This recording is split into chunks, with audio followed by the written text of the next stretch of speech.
Day 9. Welcome back. Thanks again for stopping in. Do I always do that? Do I always scratch my head just as I start? Weird.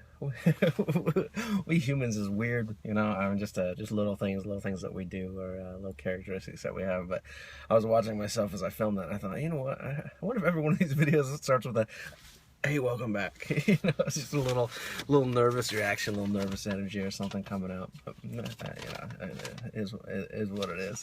But day 9, you know, I don't really feel like I have, you know, a whole lot to talk about today. You know, I was kind of just trying to think of, you know, just randomly think of a, you know, some kind of theme. But it's been kind of interesting as I talk to myself every day. I notice the theme just kind of evolves. You know, I just want a couple things that I was thinking about. You know, I haven't missed a run yet. It's day 9, and I've been able to hit the run every day.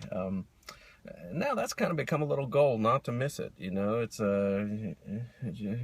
just right now I'm just doing a simple mile, a little cool down after that. It takes about 15 minutes. I was kind of thinking about that this morning too. The amount of time that I've given myself, realistically, I have about 30 minutes I could be using in the morning, you know, before all the daily preparations and all those kind of things. And it's going to be nice when I reach a point. I was going to say if, but I'm just going to go with it. I mean, when I reach that point, and maybe that'll be something to look back on. Look back at day 9 when I said that, and know physically I'm nowhere near this point. But, you know, at some point, I can knock out 3 miles in 30 minutes. At least before I could, pretty easy, you know, little 10-minute miles, a little 6 mile an hour pace. You know, right now, when I started, I was on 4.5, and you know, already after 9 days, I've graduated to a pretty comfortable 5. Pushing it a little bit, taking it up to 6.5, and at some points throughout the run, dropping it back at 5 to kind of cool down. You know, just getting the steps in there. But it's going to be nice. What happened before to me, and if you are in a situation where you're exercising, or you know, you're new to it, or you're fresh, or you're as out of shape as I am and kind of getting back into it, for me, there's a peak where I'll reach, where all of a sudden I will break through that wall, I will break through that barrier, and all of a sudden running will become a little bit more free, a little bit easier, a little bit more enjoyable, a little bit more meditative. Right now it's kind of, you know, meditating on, you know, focusing off the pain, focusing on the music to keep me going, those kind of things. But at some point, if I can get it back, I think I will get it back. It becomes very meditative, and almost like for me, it's like I get back in my brain, behind my eyes, and you know, I'm not really seeing anything, I'm not really looking at anything, I'm just pure thought, you know, surrounded by the physical action. It's kind of an interesting place to be. And you know, I remember that from the marathon training of just getting back in that point where, you know, I wasn't really watching or paying attention to anything. It wasn't how my body felt. It was just constant motion, and that you know, the relaxation that came from that. It's kind of weird to talk about running that way if a person hasn't experienced it, but there is something that occurs when you're when you can do distance, and it's comfortable for, at least for me, for my body. There's something that occurs that all of a sudden takes me back, and it's, you know, it's just like I'm sitting back at the beach. However, I'm, you know, I'm trotting along at 6 miles an hour, and, you know, my heart rate's up and I'm breathing a little bit harder.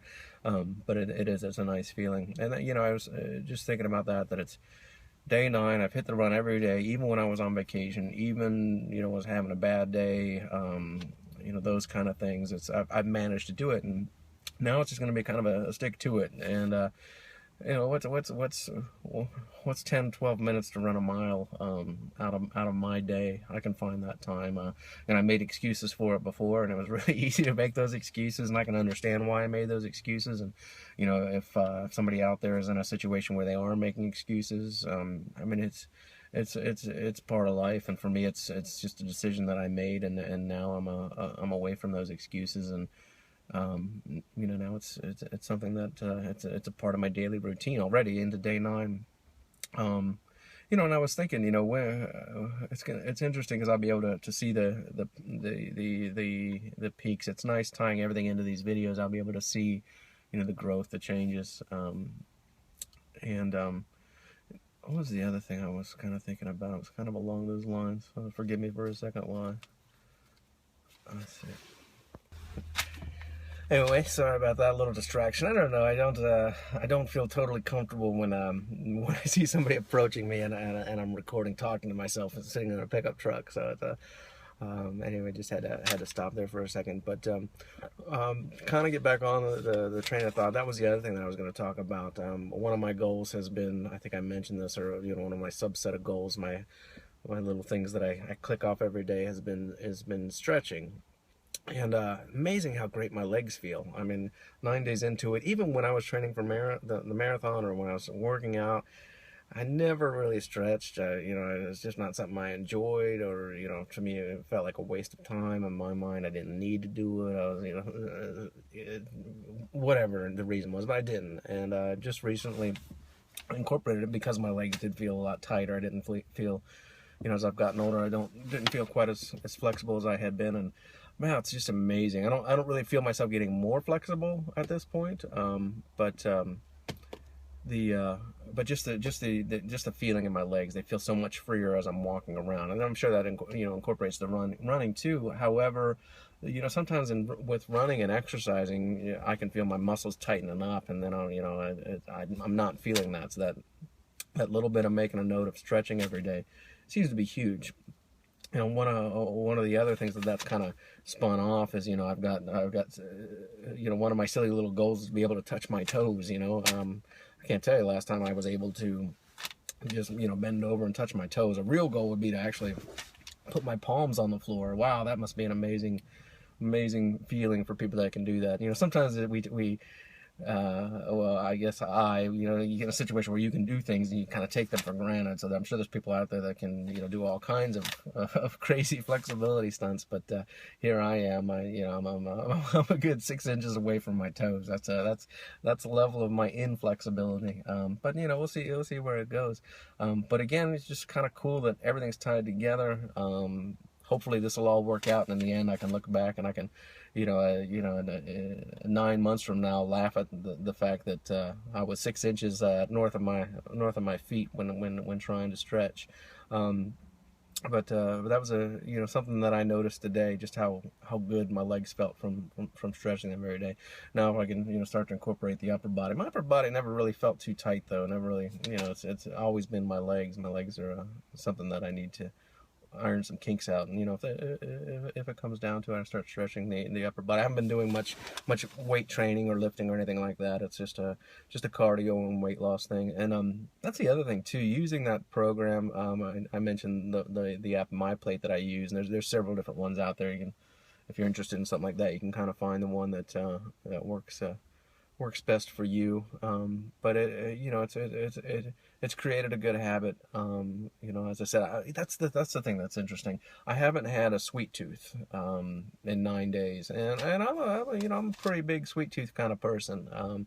Definite weakness for sweets. I have this guy that works next to me.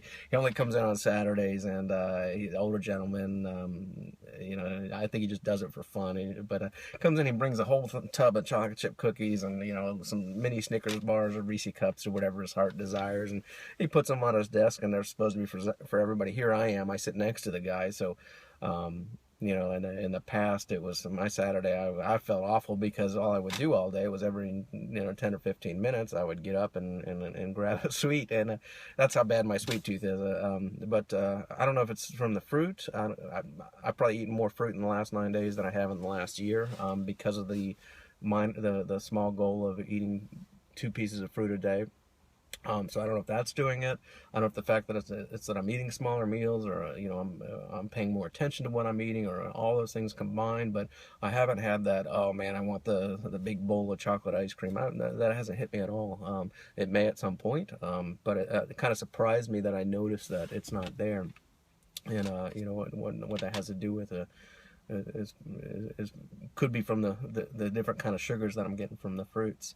But all that is, it's making me physically feel a lot better. I mean, in 9 days, it's just a huge change. And that's another thing that kind of rolled off And that might be an interesting component of this journey and these videos are the little spin-off things, the little things that I am gonna, as you push a stone down a cliff, it starts to kick out other stones, and before you know it, you've got a huge avalanche. I never really thought about it that way, but that kind of feels like what's going on here. 9 days ago, I kicked the stone, and I'm at that point where it's knocking loose some of the gravel, and hopefully at the end I'll have some big boulders smashing down that mountainside. But just an interesting metaphor. But the other thing that kind of that kicked loose today, I was like, I'm keeping track of my food, I'm keeping track of my exercise, I'm keeping track of um, my small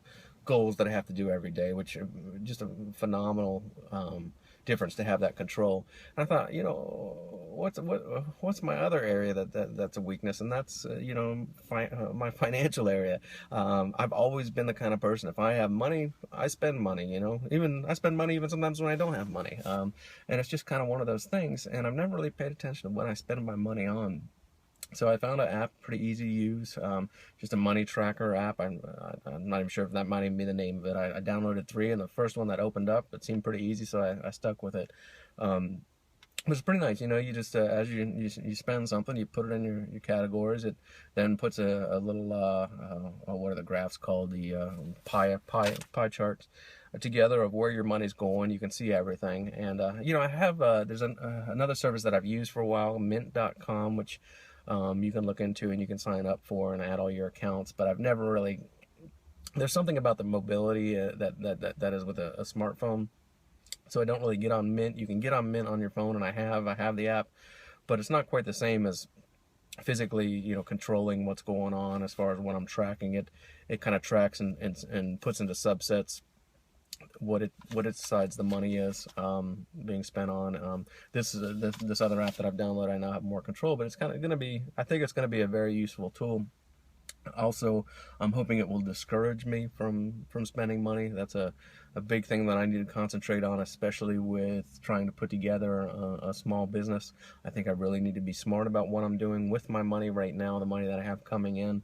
And also maybe just I can also document my income, which might encourage me to work a little bit harder and a little bit smarter, and try to bring in a little bit more income as I move forward towards the business. And that was one of the things that just kind of roll on to another topic. One of the things I was thinking about today is, am I really doing enough towards the goal of the business? I'm doing real well with the weight and the diet and the health and running and those kind of things. And I am trying to keep myself busy with the business, but I feel like there's something more I could do. There's something I'm lacking. Now, I just started this week, every day giving myself one thing that I have to do so that I can't procrastinate. And, I completed one yesterday, and I completed one today. I've got one set up for tomorrow, and perhaps that will eventually roll into more things. But I think I need to get that energy going. I need to really invest some time, sit down. Maybe on Sunday I'll have a whole day to myself, and maybe I can really get down to the nitty gritty of things. Perhaps get some way to start keeping track of different notes. Maybe there's an app that I'll need to look for that'll help me out with a small business preparation. Who knows, accounting of some sort. Find some kind of tool for that. For some reason my brain seems to like to go back into these apps and record what's going on and those kind of things. So, but that'll. Definitely something that I feel like I'm lacking. At day 9, I want more. I want to be doing more, and that's a good thing. That's to me, it is a good thing. It's not, I'm not overwhelmed. I'm hungry for more action, more information on the small business that I'm trying to put together. But besides that, just trying to keep a positive attitude.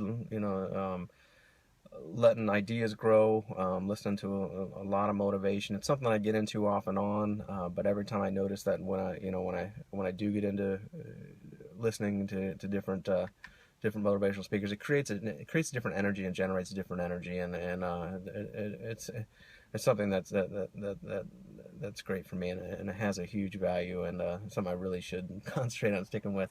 a little bit. You know, I think back. Actually, I can kind of allude to this comment. This is one of the peculiar thoughts I had today. Not peculiar, but I've actually had this thought before. You know, growing up and going through school. Man, I wish I would have paid attention. So if anybody out there is still in school and young, you know, I took it as just something that was a daily task that had to be completed, and as long as I, you know, didn't get a too bad of a grade, I wasn't going to get scolded, and you know, just I slept through most of school and I think perhaps a lot of us do, you know, just not, you know, but boy, if I would have known, you know, just the value of knowledge and the value of what was going on. Perhaps I should, you know, look into taking some classes, but it's just one of those things. I'm also, though, I'm not very good at someone talking, you know, and jotting down notes. That's never been my way of learning. It's something I've got to be, you know, intensely and you know, involved in, and there has to be a want for it. So you know, self-teaching is a very powerful tool for me. Just a matter of finding what I want to learn, and you know, now I found something that I want to learn and something I can devote myself to, and be very good to see a year from now if I've accomplished something. Well, I already feel like I've accomplished something 9 days into it. So even if the wheels fall off tomorrow, I've learned some valuable lessons from this little experiment of sorts. But anyway, just kind of rambling now. So I'm gonna jump off here. That's day 9 in the books. Wrap it up. Close the door. That's it. So hey, what are you doing today? Thanks.